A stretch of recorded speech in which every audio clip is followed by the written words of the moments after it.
What do a speaking coach, a strategy consultant, and a nonprofit executive have in common? Sounds like the start of a bad joke, right? But honestly, it's all about finding out what people really do in their jobs. The stories, the struggles, the coffee breaks. The real stuff you won't find in a job title. Welcome to a space where we sit down with people from all kinds of careers, have a laugh, and dive into what makes their work meaningful. Whether you're looking to learn something new or just here for a good story, let us be your guide. I'm Jeff. And I'm Charlie. And let's get Casually Bro! Woo! Awesome. So today we're meeting with just an incredible individual. Robert Lee is the CEO and founder of Rescuing Leftover Cuisine, a really incredible non-for-profit that's trying to solve hunger in all parts of the United States right now. Robert, thank you so much for joining us. Of course. Thank you so much for having me. Thanks for the kind words. Absolutely. Well, listen, they're well warranted, but for those of you who don't know you and your organization, can you just tell us what are you doing and why is it so cool? Yeah, absolutely. And I think I like to just start off with my own kind of personal story and kind of an intro, just because I think it helps kind of provide some context and some background. Makes a few things kind of make sense in terms of my own kind of background. But it really started with my parents. My parents came here looking for a better life. Typical immigrant story, I think, that a lot of people have kind of heard. But my parents struggled. They didn't kind of acclimate well here. They didn't speak the language, and they struggled. I grew up thinking hunger was just a normal circumstance. I thought everyone was hungry.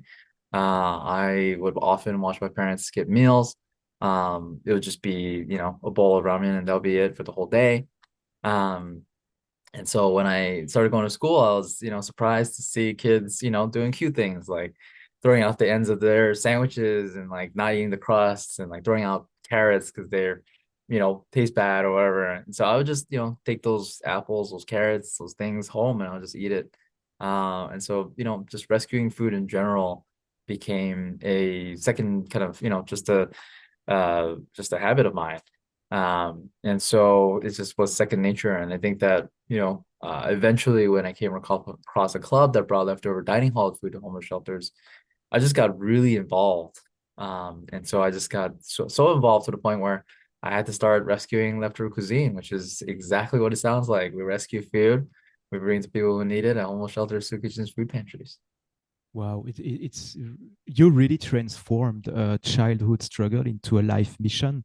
That's it's beautiful, and it's such a high form of doing and being in the world. Many people dream of finding their life mission, and you're living it, and you're helping people on a daily basis. I wonder, Robert, how did you get there professionally? Because I think you started in a completely different area. And I would like you to talk to us about what you were doing before and how you transition into this mission. Yeah, I definitely wouldn't have expected to be spending so much of my time rescuing, food. And I definitely didn't think it was going to be a career option of mine or anything like that. Truly, like professionally, when I was in high school, I was just looking at options and trying to think about like what I would do, in life. And I remember thinking, man, medical school is expensive. You have to go to so much schooling. Going to law school is so expensive. And honestly, I chose finance and like business as a career because it was less schooling and it seemed like I could maximize the amount of money I could make.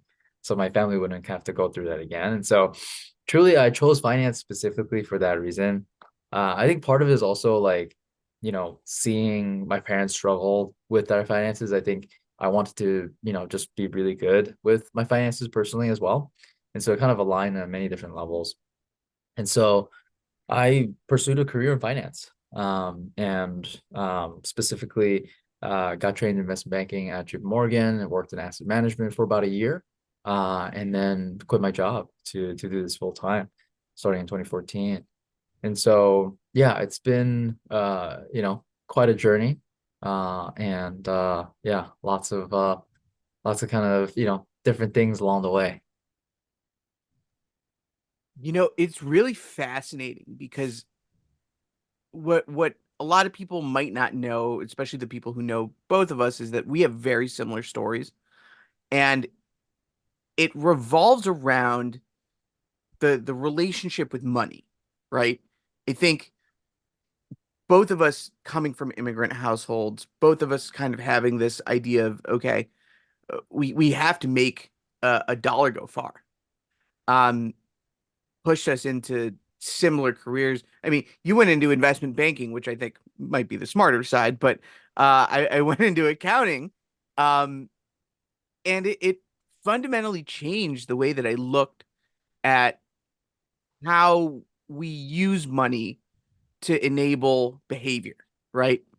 Yeah. And I think one of the really cool things about rescuing leftover cuisine, or RLC, as we commonly like to call it, um, is that it doesn't act like a traditional non-for-profit, right? The unique part from my understanding of it is that, you know, you saw that there were a ton of non-for-profits out there that help feed people directly. And you had this idea that, okay, I could be one of the many of those types of non-for-profits, and I could still probably do some good. But what if I did something instead that helped enable them to be more effective, that helped create a direct supply line between people who are producing food to these non-for-profits that really need it.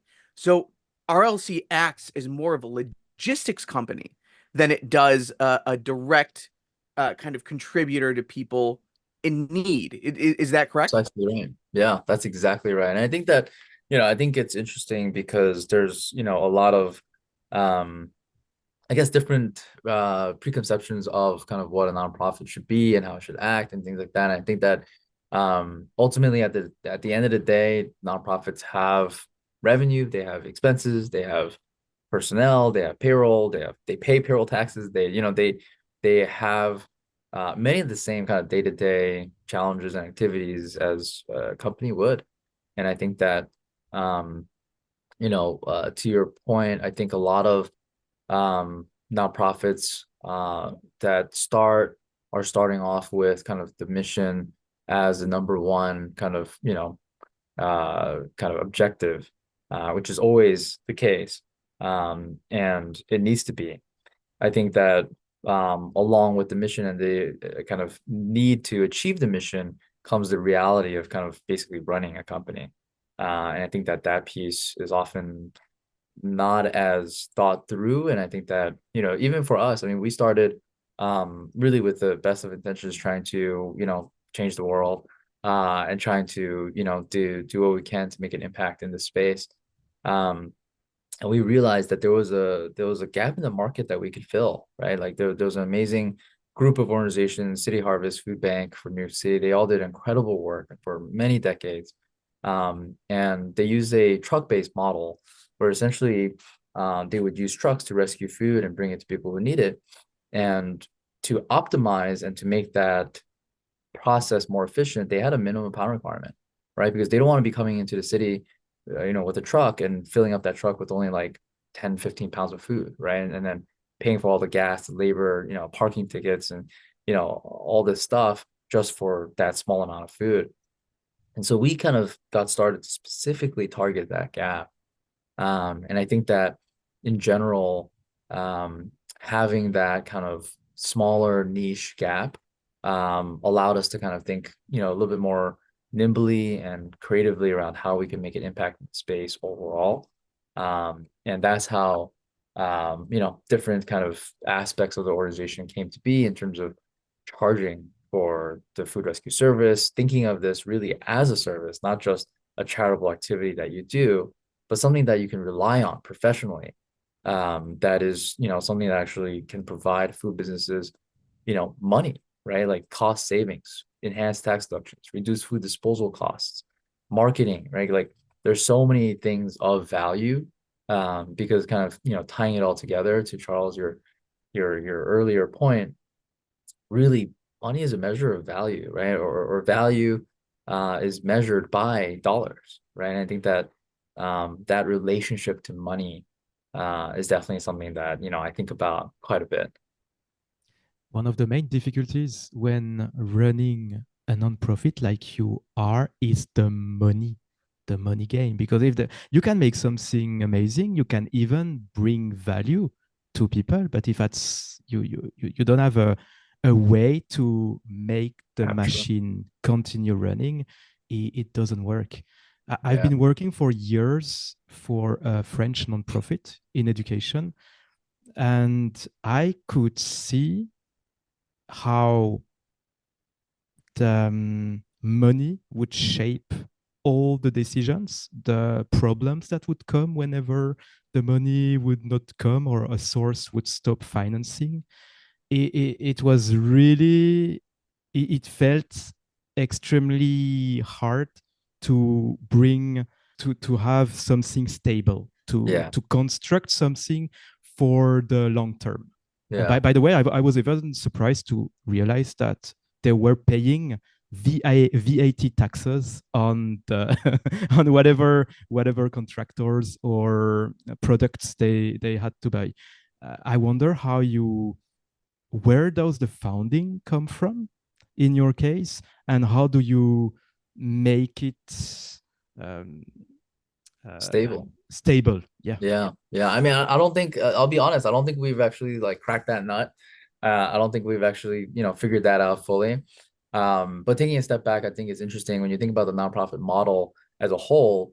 Your beneficiaries are different from your clients, right? And so in a for-profits, business model, your beneficiaries are your clients, right? You're selling a service or a product that helps your client, and your client is paying you. But in a nonprofit model, those are separate. The people you're helping can't pay you. And so you have a separate donor base who's paying you to provide the beneficiaries that service or product that you're providing. And so because of that, this kind of distinction and kind of separation between the two kind of components, the business model kind of becomes a bit um, wonky, right? Like that fluctuation in the funding doesn't match. Sometimes you might be, you know, providing a really great service and a really great product, but you don't have the funding to continue to provide it, right? And I've seen so many nonprofits that struggle with that. And it's unfortunate. And so my personal kind of belief is that the closer you can get those two, the better. And there must be some type of value that you can capture, whether it's earned revenue streams or marketing campaigns, or there's some level of value that can be captured through those creative initiatives. And I think that the remainder will unfortunately have to be done by traditional nonprofit funding models, right? Individual, corporation, foundation funding. But I do think that the closer you can get, the more sustainable and the more stable it will be.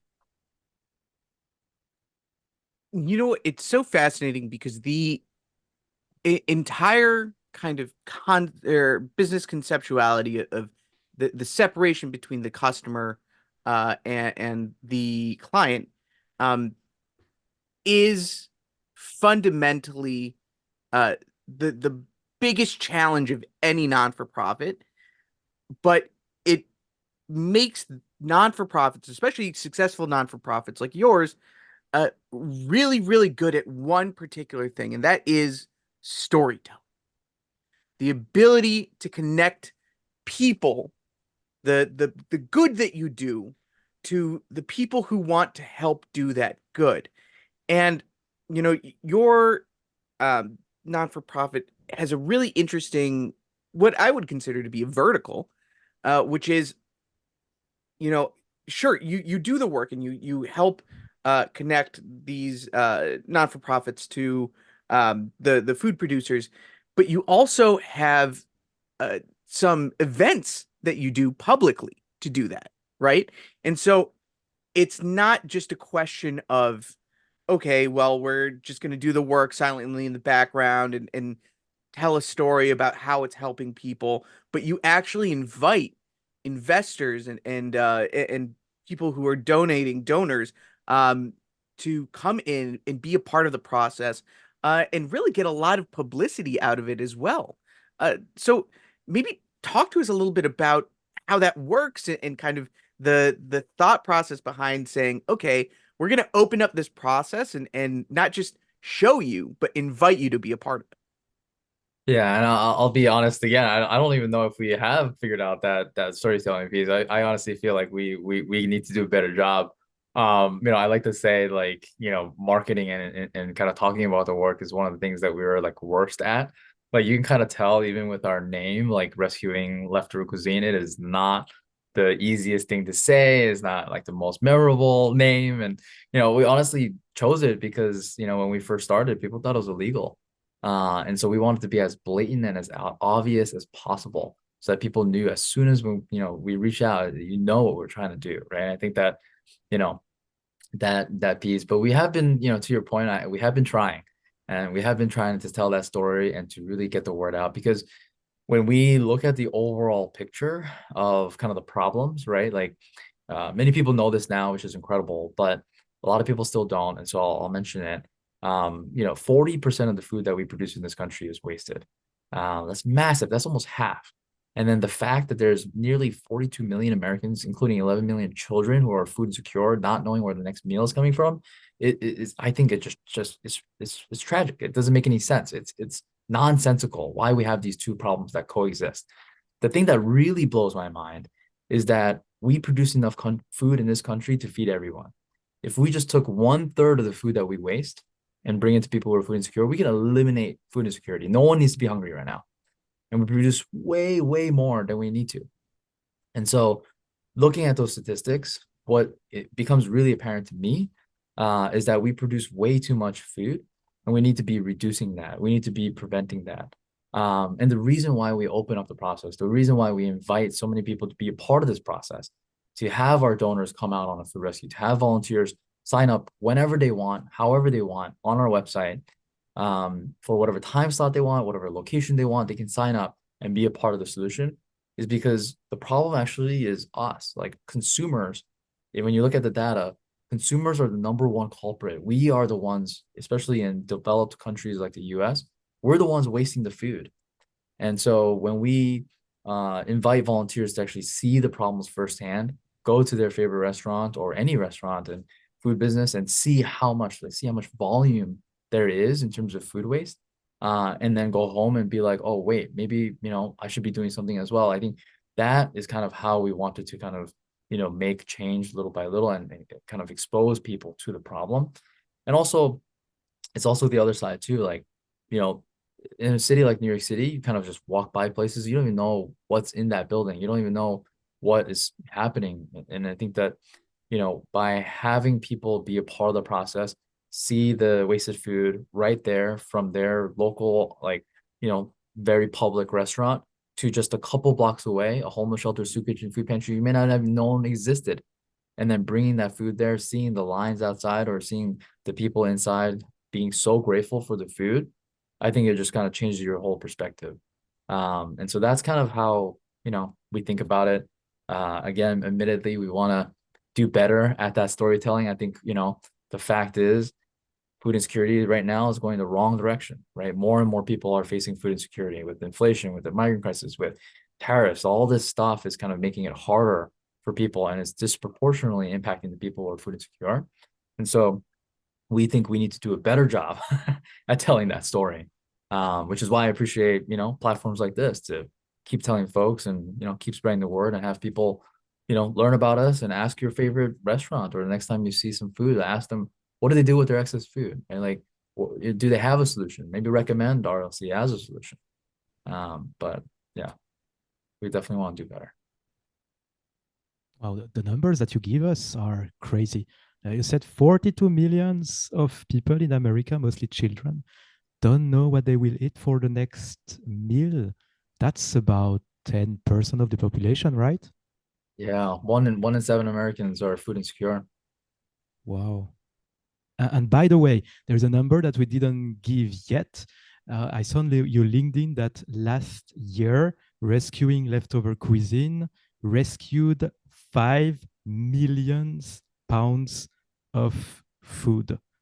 And for people like me who have no idea what a pound is, I checked. And, and it's the equivalent of almost 2.5 million of kilograms of food. That's mind blowing. I was about to ask you, but you almost answered. But I still gonna ask more specifically the question: are there anything that we as individuals can do?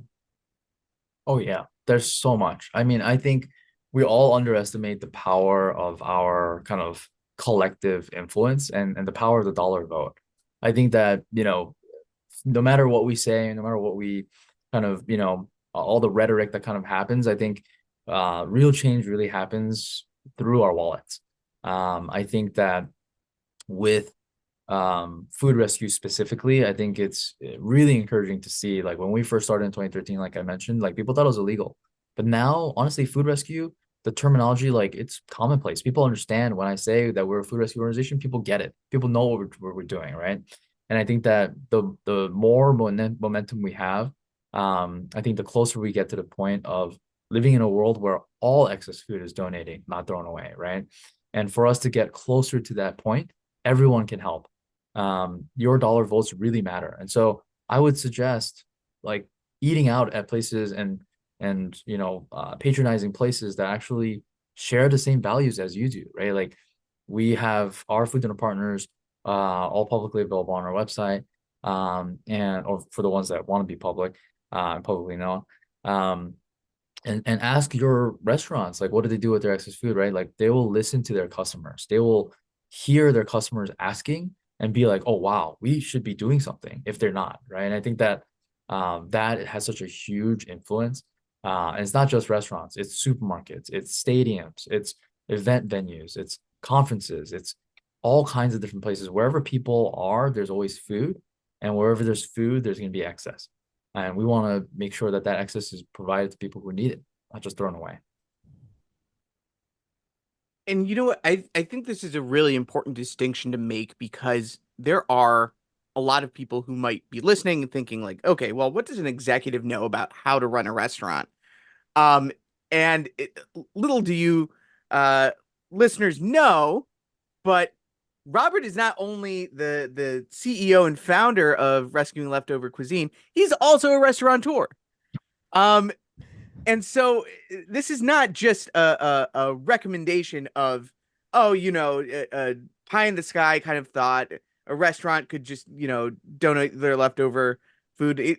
You are actively doing it, no? Yes, yes, I'm.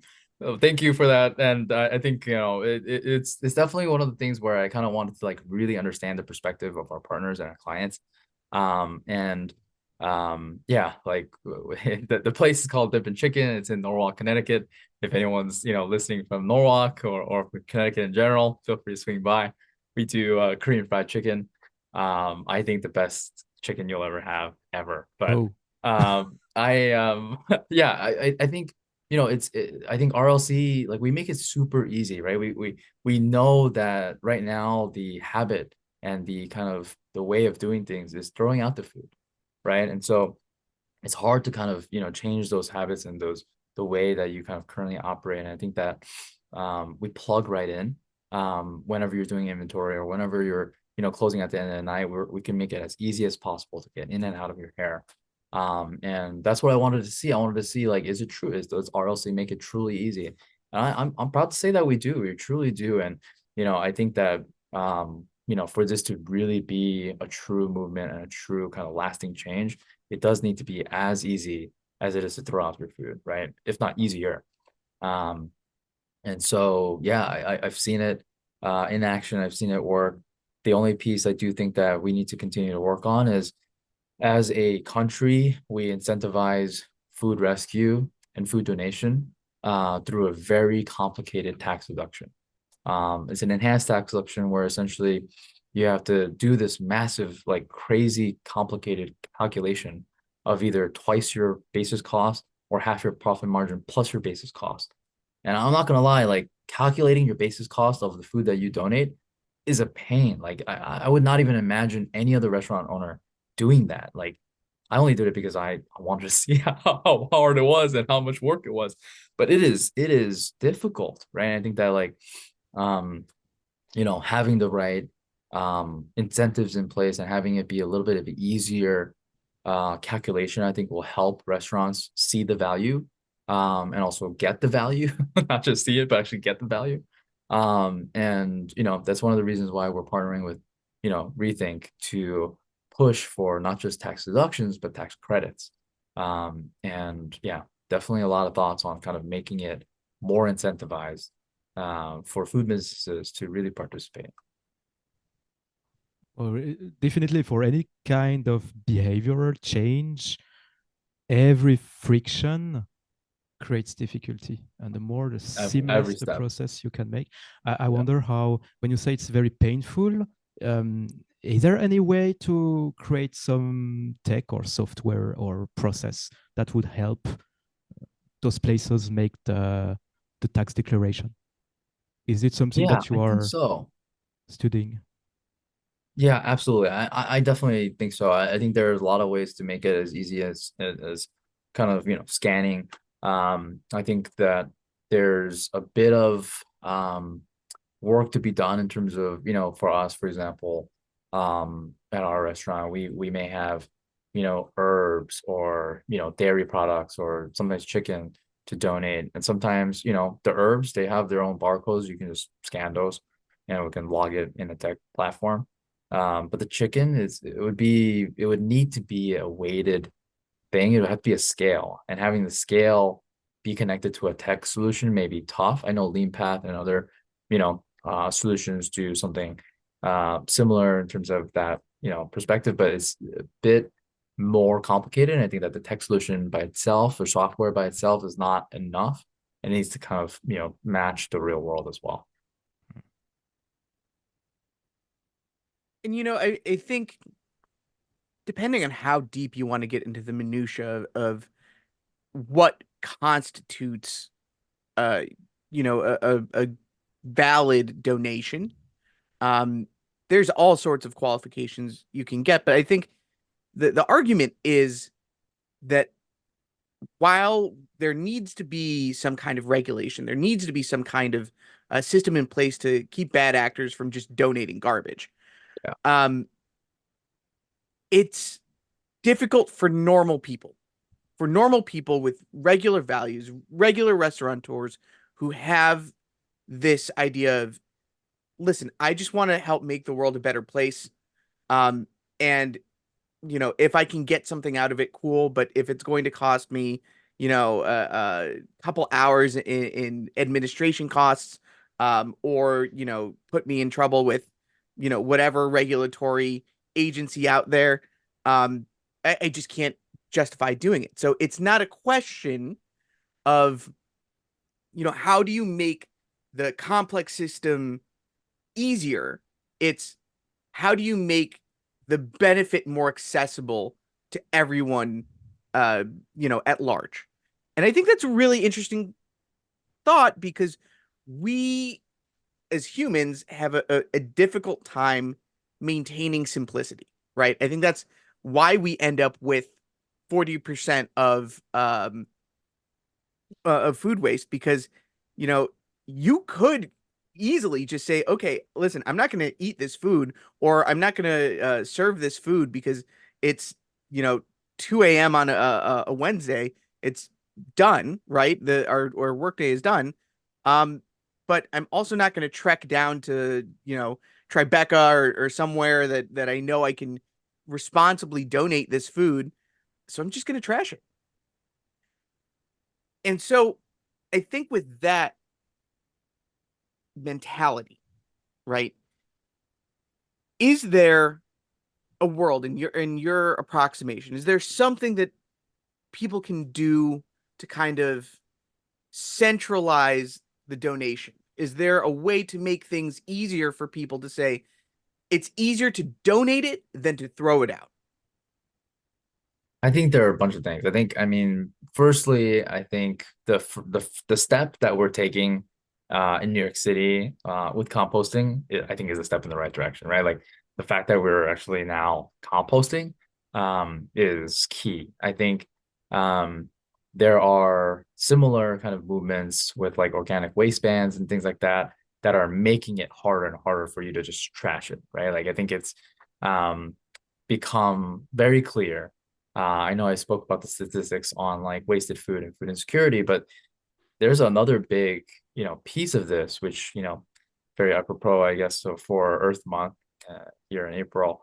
Um, we use half the US land and 80% of the fresh water, 10% of our US energy budget to produce the food that we produce, right? And then we waste 40% of it, right? That's a massive, massive waste of natural resources.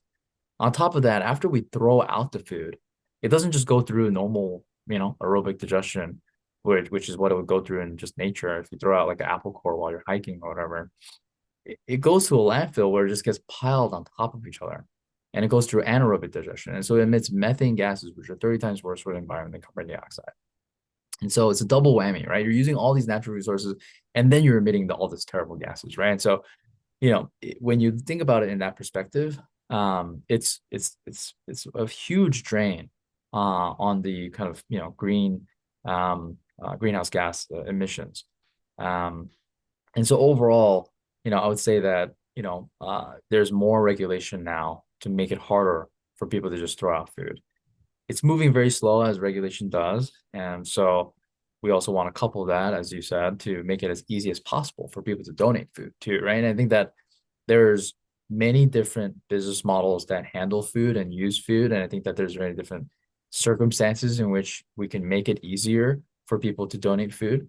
But yeah, there's a lot of different thoughts and ideas that we would love to kind of put into place, including things like having like a designated, corner in your walk-in for donations, or like, it all obviously takes up space in what is very limited city like New York City. But I do think that we're heading in the right direction of kind of evening those two things out. That's very interesting. It's not obvious when you talk about rescuing food that not rescuing the food has a cost. So it's not there is a cost to rescue the food, but there is also a cost of not doing it because it doesn't disappear. Yeah. No, we talked a lot about what you do, about what the organization is doing, about the strategy. I would like to know a bit more about the daily or the weekly life of Robert Lee. If there are people who are very inspired by what you're doing and who are thinking, maybe I would like to do something like him, can you tell us a bit what are the actions? What are the typical actions that you repeat or that you regularly do to have a kind of a view into your physical life? Yeah, it's a great question. I think it's interesting. I think there's two pieces that I always kind of mention here. I think the first is when we first got started, I think I see this often. I think a lot of people have a really incredible idea. And I think that it's always tough on the execution piece, right? I think that that's the most important part, right? The execution. And I think that people typically, more so in the nonprofit space, don't find solutions that may be parallel. And I think that it was kind of like what I was talking about with City Harvest and Food Bank. Existing organizations had been doing a great work, great job in the food rescue space, and there was a gap and kind of a niche that we wanted to fill. And so I always recommend people kind of do research, and that's kind of honestly what I continue to do on a day-to-day basis. There's always new technology, new ways of doing things, new companies, and I always find time to kind of just research and to kind of like look into things. And so I definitely recommend that. And kind of having the ability to kind of do due diligence in that manner, I think is really, really important. The other piece I'll also mention is I do think that, at least for me, picking up kind of skills in kind of finance, and to Charles's point, accounting, I think speaking the language of businesses, I think is super important. And I do think that, for those who are interested in pursuing startups or any other kind of activities in the nonprofit space, I do think that having that background, having some knowledge of that piece is going to be super, super beneficial. Not just to I guess add to that, but there is one critical component that I think we haven't covered here, and it's my favorite one, and it's one that Jeff is going to go, oh, again. It is the networking aspect. You are a Again. really, really popular dude.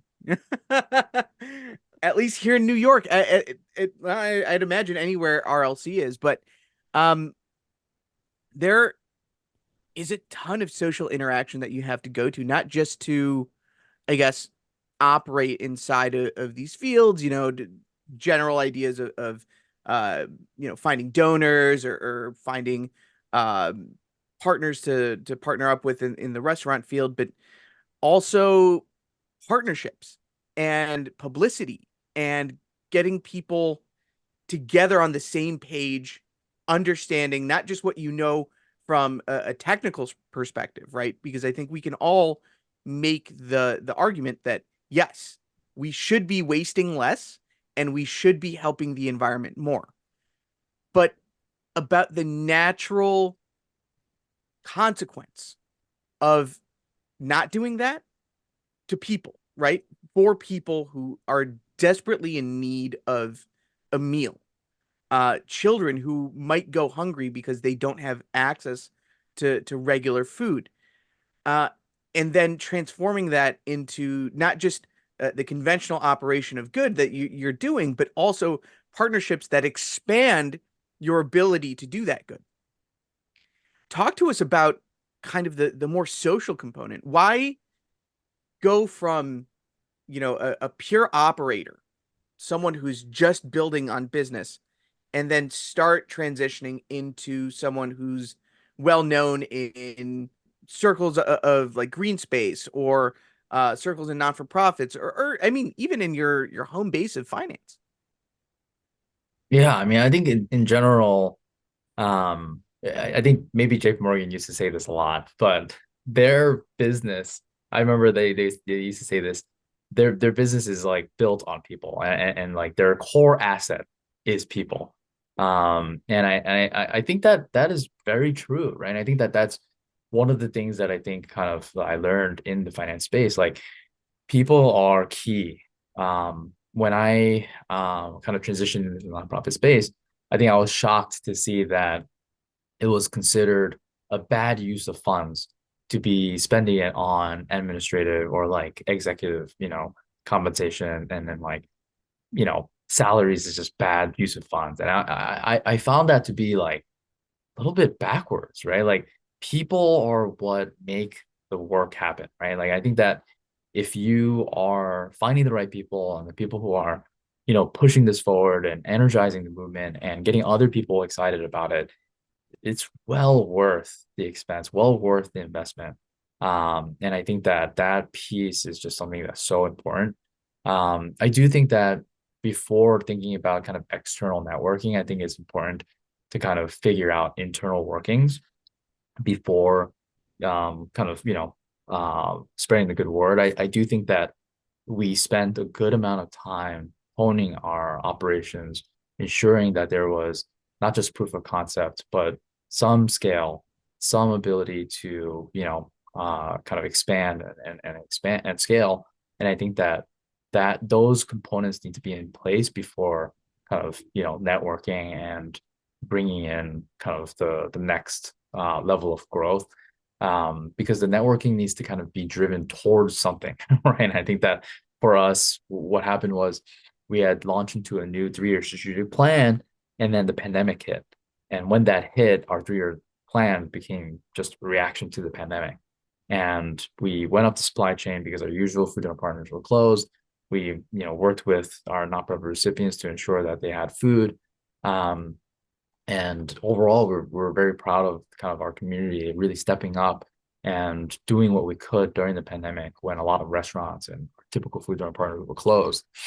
But now, kind of, as the pandemic receded and as the impacts and the, you know, kind of the pieces from the repercussions from the pandemic kind of, faded, we kind of went back to our roots and kind of figured out a few of our internal processes, decided to do both our usual traditional partners as well as our new partners gained from the pandemic, and decided to kind of create a new 5-year strategic plan that essentially pushed us to further growth.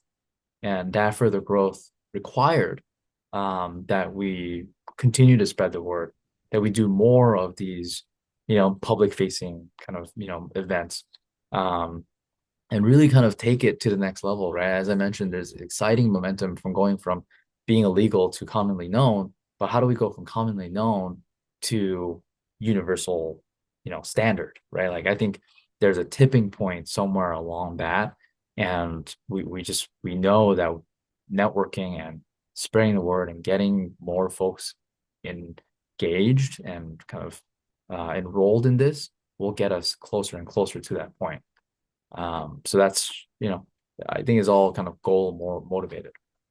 Your background in finance seems to give you a crazy edge in what you're doing. As you are talking about it, it even seems that it's a key that makes everything that you do possible. Um, so I wonder if it's something that you would advise people who would like to have a similar career than you to first pursue before finding some idea or some way to give. Well, I think it's interesting. I think I think more I think when I think about kind of the path and the journey, I think it's definitely beneficial, right? I think it's important to know the basics and understand kind of the language of business, through accounting, through finance and things like that. But I do think, there definitely are elements that are helpful. But I honestly think that any skill set and really any kind of background can be helpful to many different areas, right? And I think that I in this space alone, in the food rescue space, there are founders who are chefs, right? They have the food background. That's super tremendously helpful, right? Understanding how they can add more value to the product.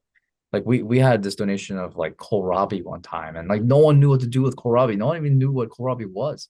I would be surprised if like half the audience here even knows what kohlrabi is. And so, this chef knew I don't. exactly what to do with this. Amazing. So that's rare.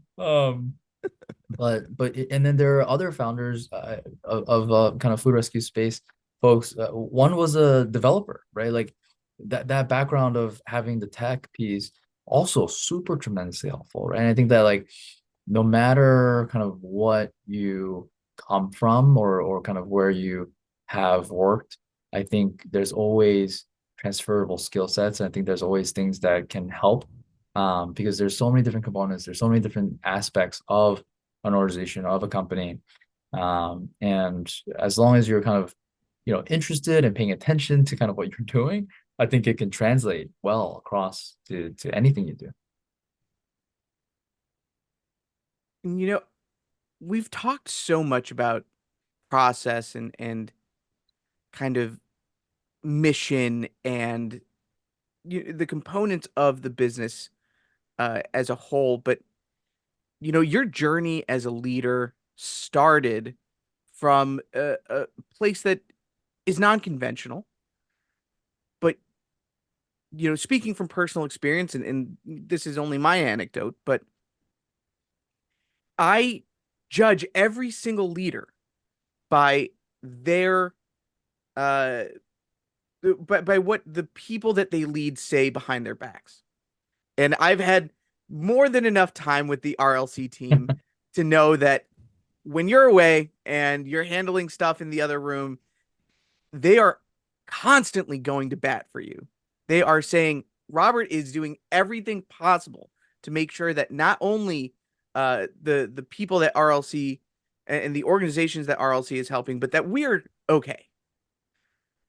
That is an incredible amount of value and leadership that you have developed. And you know, it came from a place where, no, I want to know, did you teach yourself it? Did you kind of come up through the school of hard knocks? Did you have a mentor? Did you, maybe combine things that you wanted to see in other people and other leaders and bring it to the front? Or did you just one day sit down and say, I have to do something incredible, but I can't do it alone. I have to treat my people right, otherwise they'll leave. Maybe I'm just going to figure it out, but I'm going to start by being a good person. How did you become this incredible leader in what most people would consider, I mean, it's several years, but it's overnight in a career's case? Well, I mean, firstly, I'm really glad to hear that, and it's definitely humbling. I think in general, I think it's kind of just being a human, right? And I think that, I'll say that obviously, I also do have a professional coach that also helps, with leadership, and enrolled in, a leadership course with him, 12-week class. And so there's, always continuous improvement and learning that I think that we all have to be subscribed to and open to. I think that no matter where you are, I feel like you're always able to improve, and you can't really beat a person who is continuously improving little by little, right? I think that that piece is something that kind of goes without saying. Um, the other perspective I think I want to, share is I think, you know, uh, it's not, I feel like um, we as a culture are kind of moving towards a world where we're becoming more reasonable. I feel like it's like not okay. Like I know in the finance space, for example, like, you know, honestly, like the culture in finance wasn't the best, right? Like there were cases where, the stories really matched up to kind of what's really happening, right? I think that like that kind of culture doesn't really motivate people. It doesn't really, help. And so I think it is a combination of kind of good role models, good examples of what not to do, books, right? Like continuous learning, continuous mistakes, and continuous, improvements across the board. I wonder how you got there, but also what's your next step and the next steps. Do you have or do you make long-term planning? Is it something that you did? Is it something that you do? We definitely have plans. And I think that, the 5 year strategic plan that I just had mentioned is kind of part of that. I think that overall our plan is to keep growing. And I think that we want to make food rescue the universal standard. I truly believe that it can be done within our lifetimes. I think it's not unreasonable to kind of expect that. You can see things like, cooking oil in restaurants, right? It used to be viewed as just trash. And now it's a commodity. It's something that restaurants can actually sell, right? Same thing with like the plastic straw movement. I really feel like, if what it felt like to me was overnight, everyone was like, we got to be on paper straws. But when you look into kind of like, behind the scenes of like what actually happened was, it was years and years of, social activism, like work and consumers using their dollar votes to push that, to make that happen, to get to the point of a tipping point where all of a sudden everyone has to be doing it, right? And I think that for us, we know that, the nation's goal of cutting food waste in half by 2030 is likely not going to happen. It's not looking like it's going to happen. And I think a lot of things, data wise, are definitely pointing in a different direction. Um, I do think that that doesn't necessarily mean that we can't make a lot of progress and, make what we think can be done. And so, with our 5 year strategic plan, our goal is to actually double our impact within 5 years. We've been accelerating very quickly over the past few years, and going from 5 million pounds of food every year to 10 million pounds of food per year would really, obviously help a lot of people, save a lot of, greenhouse gas emissions. So we're tremendously kind of, cautiously optimistic about those plans. Um, but at the same time, we know, that there's a lot of challenging headwinds. There's a lot of, factors in the environment that may, thwart some of those, goals and ambitions. And so we remain open to the fact that we'll have to, keep options open, that we'll have to, play it by ear sometimes as well. Best laid plans, right? Always, always best laid plans. But you know, with that in mind, actually, there are so many things that you could have done. There are you So are many a things I want very to do. yeah. I mean, but you're such a well-educated, well articulate, um, and kind and energizing person, and you chose to do good. You chose to help people, and it would have just been as easy to for someone else to say, "Okay, I went through this horrible ordeal, as a child, as an immigrant, and now I'm just going to make a ton of money and forget that that ever happened, and Sometimes I'm still tempted. forget." I listen. That's the truth, if anything. But I think it really comes down to a love of people, right? Your love of people, the your organization's love of others and their value, and the value that you can instill by saying, imagine the world we can make if you didn't have to be hungry, is an incredible thing. And Jeff and I started this podcast because we too have a love of people. We wanted to understand what made these incredible individuals who they are, and give them the energy and the agency and power to do what they do. But we don't just want that for us, because it's just as easy to say, hey, Robert, why are you so awesome? Let's just keep this to ourselves, kind of a deal. But we wanted to share it with others. And in doing that, you know, the one thing that we try to ask and we try to get from people out of this conversation is a skill, a skill that gets someone who is listening to this being starry-eyed, thinking there's a whole world out there that I can help. I can build something to make it a better place. But I don't know where to start. And Robert, my question to you is really simple. What is one skill that has served you throughout your time uh, building RLC, figuring out how to do good by building an organization? What's one skill that led you to where you are today that someone can start building on and start practicing today? I personally think that the one skill I think that we as people kind of need to do this kind of work, is the skill of learning, I think. I think a lot of people resist learning when they're in school. And I think that, they're in a lot of ways, it's really because of our systems in general. And I think that what I discovered about myself is I learn in many different ways. But I primarily learn by doing. And I learn fastest by trying.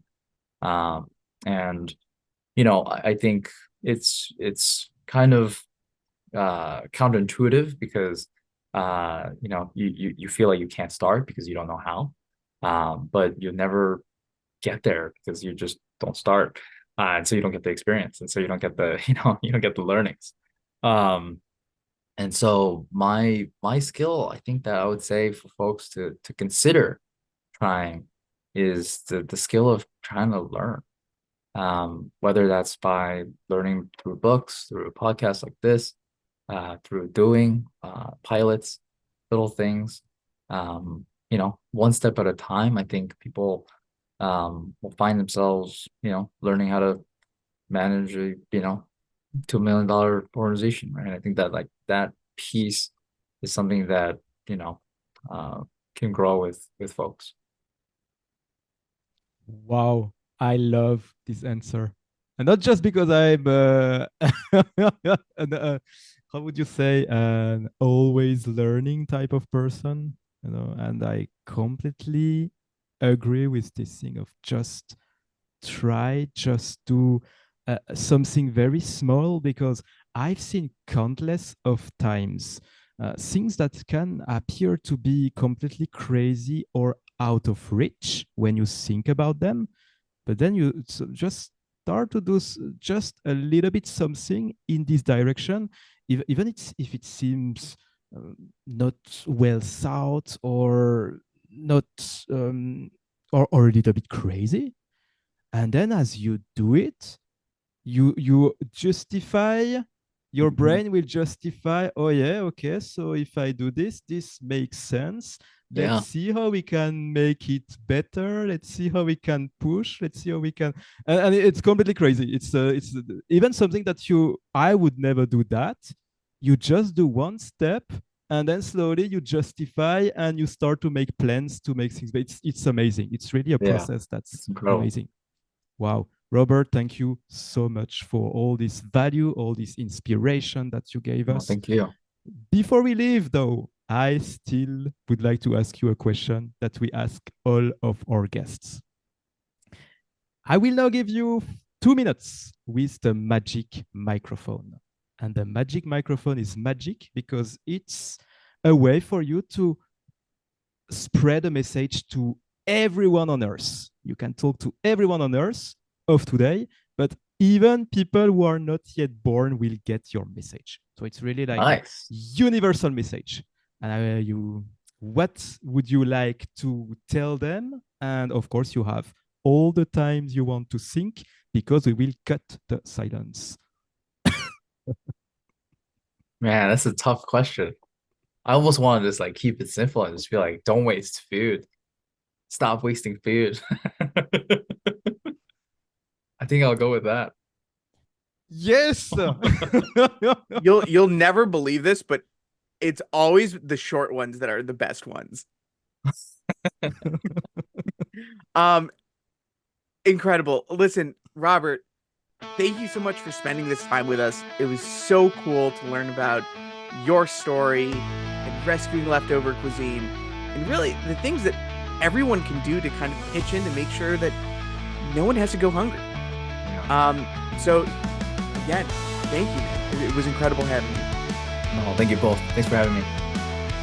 Absolutely. So, ladies and gentlemen, if you stuck around to the end here, make sure to like, subscribe, send this to a friend, maybe talk to your local restaurant and see if they have some food that they can donate, and pitch in to make sure that people don't have to go hungry. Either way, thank you so much for joining us. We'll see you next Wednesday with a brand new show and some brand new inspiration. See you then. Thanks. Bye. Thank you very much. Bye bye.